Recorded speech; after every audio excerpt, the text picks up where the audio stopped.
嗱，咁呢款咧我哋叫做905波箱，咁我哋會分啲咩咧？向下嘅呢支撥杆向下嘅，我哋叫做低檔。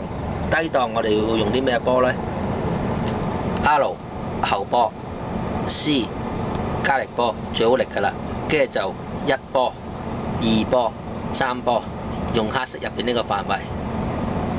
當我將支撥杆撥向上，我哋就會轉咗做高檔。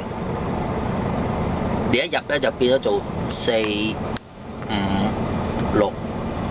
咁其實1等於4，2等於5，3等於6，都係嗰隻波瓦嚟。其實我哋撥高、撥低呢支杆嚟變速嘅啫。波箱尾後一個好大嘅套筒，佢索向高檔、索向低檔嚟變速嘅啫。其實個波瓦都係嗰隻瓦嚟嘅啫。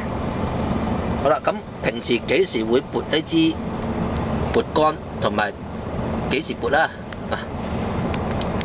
譬如而家我入咗波，我係低嘅，我撥過呢邊入去，而家係3波。我想轉做高檔，轉做4波嘅時候咧，喺個3波嗰度撥咗先，跟住好啦，我想轉啦，而家就踩低幾粒子，拱出嚟，一 off 波，佢會索向高檔，索完高檔你一入，而家就係4波。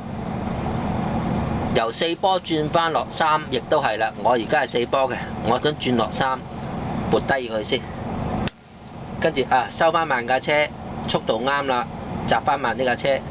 而家我踩幾子拱出嚟，嗱佢一 off 波，佢會做嘢啦。佢而家索向低檔，你一擺過嚟一入，你就係3波。咁記住呢樣嘢，你想轉高低檔，喺個波位嗰度拍咗呢個掣先。點解要咁做呢？因為有啲人好快掃咗個高低檔，佢唔俾時間個套筒做嘢。佢點揸呢？佢而家低嘅揸佢想轉做4，佢就踩幾支孔出嚟，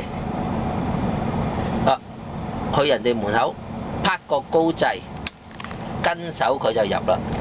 佢都唔俾時間個套筒索好個低檔或者索好個高檔先入一個波。